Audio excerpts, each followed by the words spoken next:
आज हम जानेंगे symmetry of wave function in quantum statistics और एक्सचेंज डीजनरेसी के बारे में।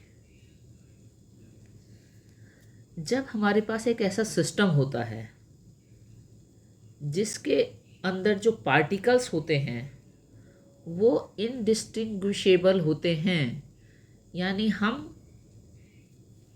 पृथक पृथक पार्टिकल्स को पहचान नहीं सकते हैं, ऐसे पार्टिकल्स को हम इनडिस्टिंग्विशेबल पार्टिकल्स कहते हैं। तो किसी भी सिस्टम के अंदर जब इनडिस्टिंग्विशेबल पार्टिकल्स को आपस में एक्सचेंज कर दिया जाता है तो उस एक्सचेंज करने से सिस्टम का फिजिकल स्टेटस नहीं बदलता है, अर्थात सिस्टम के फिजिकल स्टेटस में कोई भी बदलाव नहीं आता है। तो अगर हम कोई दो इनडिस्टिंग्विशेबल पार्टिकल्स कंसीडर करें और उनको हम पार्टिकल 1 और पार्टिकल 2 के नाम से लेते हैं किसी भी सिस्टम में, और उनकी जो नॉर्मलाइज्ड स्टेट फंक्शंस हैं उन पार्टिकल्स के कॉरस्पॉन्डिंग जो नॉर्मलाइज्ड स्टेट फंक्शंस होंगे उन फंक्शंस को हम रिप्रेजेंट कर रहे हैं एज फाई 1 एंड थीटा 2, यानी जो नॉर्मलाइज्ड स्टेट फंक्शन है for particle 1 that is phi 1 और नॉर्मलाइज्ड स्टेट फंक्शन है जो पार्टिकल 2 के लिए वो थीटा है। अब जब इन पार्टिकल्स को एक्सचेंज किया जाता है तो उनका जो स्टेटस है उसके हिसाब से उनके जो स्टेट फंक्शंस होंगे वो अब क्या होंगे। अगर हम पार्टिकल्स को एक्सचेंज कर दें तो उनके स्टेट फंक्शंस अब क्या होंगे, phi for particle 2 and theta for particle 1। तो जो पार्टिकल 1 और पार्टिकल 2 हैं, पहले केस में उनके जो नॉर्मलाइज्ड स्टेट फंक्शंस हैं वो होते हैं फाई 1 थीटा फॉर 2, और एक्सचेंज करने के बाद बन जाता है ये फाई 2 थीटा 1। तो इसको हम किस तरह से लिख सकते हैं, इसको हम इक्वेशन 1 की फॉर्म में लिख सकते हैं। तो इसमें हम लिखते हैं P12 phi 1 theta 2 will be equal to phi 2 theta 1, अर्थात P12 जो कि एक्सचेंज ऑपरेटर कहलाता है।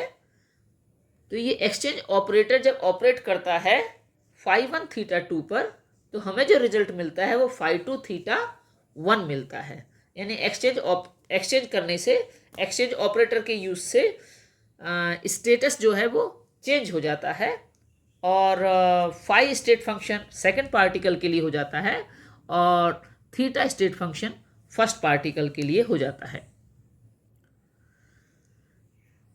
तो अगर हम ये कहें कि जो स्टेट फंक्शन है सिस्टम के जिसमें कि हमारे पास इनडिस्टिंग्विशेबल पार्टिकल्स हैं तो उसमें हम स्टेट फंक्शन साई ले लेते हैं। तो अगर वो स्टेट फंक्शन साई है तो अगर हम ith और jth पार्टिकल्स को आपस में एक्सचेंज कर दें तो जो स्टेट फंक्शन हमें प्राप्त होता है वो Pij साई होता है। तो जो स्टेट फंक्शन साई और Pij साई दोनों ही सिस्टम की सेम फिजिकल स्टेट को दर्शाएंगे, अर्थात अगर हमारे पास भी इनडिस्टिंग्विशेबल पार्टिकल्स हैं और उनका स्टेट फंक्शन साई है और आई और जेथ पार्टिकल को एक्सचेंज करने पे जो स्टेट फंक्शन है वो Pij साई है, वो दोनों ही उस सिस्टम की सेम फिजिकल स्टेट को दर्शाते हैं। तो हम कह सकते हैं modulus of psi square is equal to modulus of P I J psi square. और ये जो कंडीशन है दोनों स्टेट फंक्शंस की, वो i और j की प्रत्येक वैल्यू के लिए लागू होती है। और दो स्टेट फंक्शन हमारे पास ऐसे हैं जिनके लिए किसी भी ith और jth के लिए ये रिलेशन हमारा हमेशा ट्रू रहता है। और वो कौन कौन से स्टेट फंक्शंस हैं, वो इक्वेशन 3 और इक्वेशन 4 के रूप में हमारे पास यहाँ पर हैं। P I J operates on psi s and this gives you the state function psi s। अर्थात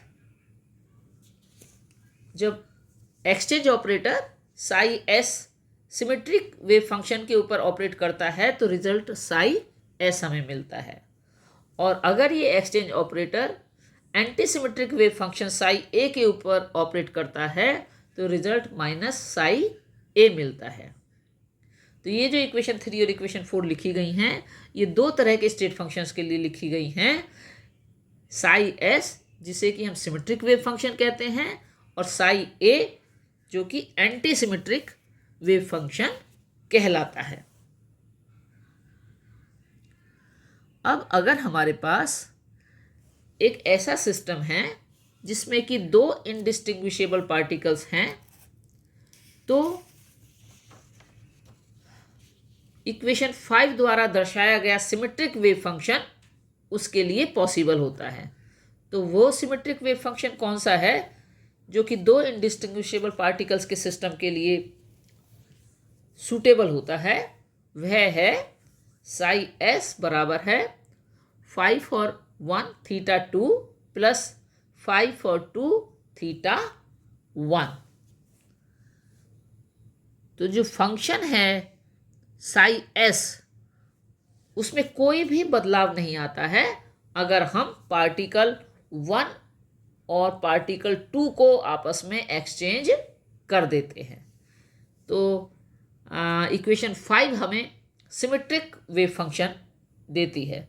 और इसमें सिमेट्रिक वेव फंक्शन ये इसलिए कहलाता है क्योंकि इसमें कोई बदलाव नहीं आता है। अगर हम पार्टिकल 1 और पार्टिकल 2 को आपस में एक्सचेंज भी कर दें तो कोई चेंज नहीं आता है। इसी तरह से अगर हमारे पास दो डिस्टिंग्विशेबल पार्टिकल्स का सिस्टम है तो उसके अंदर जो एंटीसिमेट्रिक वेव फंक्शन होगा वह एंटीसिमेट्रिक वेव फंक्शन होगा साई ए बराबर है phi 1 theta 2 minus phi 2 theta 1। और ये एंटीसिमेट्रिक वेव फंक्शन होगा। और ये एंटीसिमेट्रिक वेव फंक्शन इक्वेशन 6 से जो हमें मिल रहा है, ये दर्शाता है कि अगर हम पार्टिकल 1 और पार्टिकल 2 को आपस में एक्सचेंज करते हैं तो वहां से हमें माइनस साई ए प्राप्त होता है। तो जो वेव फंक्शंस होते हैं किसी भी सिस्टम के जो कि आइडेंटिकल इनडिस्टिंग्विशेबल पार्टिकल से मिलकर के बना हुआ होता है, वे वेव फंक्शन या तो सिमेट्रिक होंगे या फिर एंटी सिमेट्रिक होंगे। जो आइडेंटिकल पार्टिकल्स हैं हमारे सिस्टम में, उनकी इंटेग्रल स्पिन क्वांटम नंबर अगर होंगे तो ऐसे आइडेंटिकल पार्टिकल्स को सिमेट्रिक वेव फंक्शन से दर्शाया जाता है। और जो आइडेंटिकल पार्टिकल्स ऐसे होते हैं कि उनकी half odd integral spin quantum number होता है, तो उनको फिर एंटी सिमेट्रिक वेव फंक्शन से डिस्क्राइब किया जाता है। यानी ये बिल्कुल क्लियर है कि जो आइडेंटिकल पार्टिकल्स, ऐसे आइडेंटिकल पार्टिकल्स जिनकी spin quantum numbers integral values होती हैं, उनको हमेशा सिमेट्रिक वेव फंक्शन से डिस्क्राइब किया जाता है। और ऐसे आइडेंटिकल पार्टिकल्स जिनकी integral spin quantum numbers half odd integrals होते हैं, उनको एंटीसिमेट्रिक वेव फंक्शन से दर्शाया जाता है। ये जो पार्टिकल्स होते हैं जिनका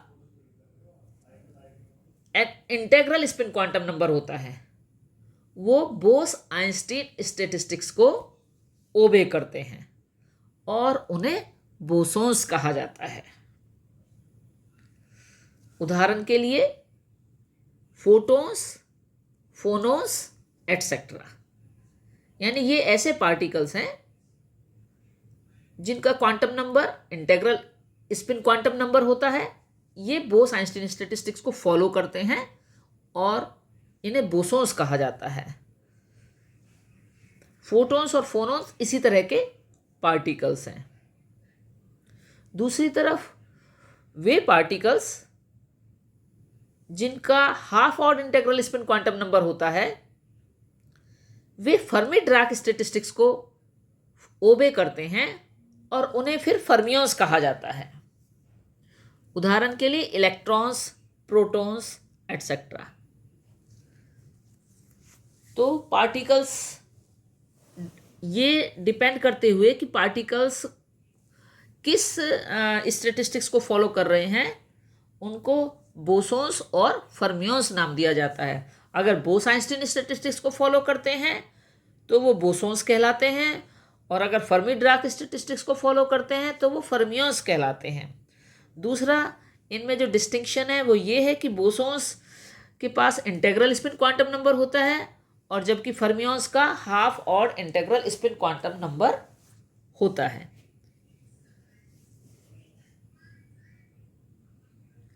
अब अगर मान लीजिए कि जो पहला पार्टिकल है उसकी स्टेट को हम फाई से दर्शाते हैं और जो दूसरा पार्टिकल है उसकी स्टेट को हम थीटा से दर्शाते हैं, तो जो सिस्टम का वेव फंक्शन होगा उसको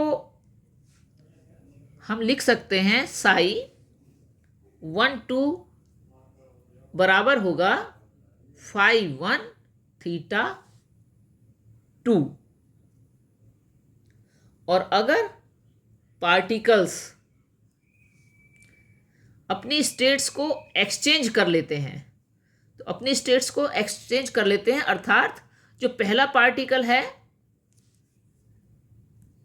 वह थीटा स्टेट में चला जाता है और जो दूसरा पार्टिकल है वह फाई स्टेट में चला जाता है, तो जो सिस्टम का वेव फंक्शन होगा साई 2 1 वह बराबर होगा फाई 2 थीटा 1।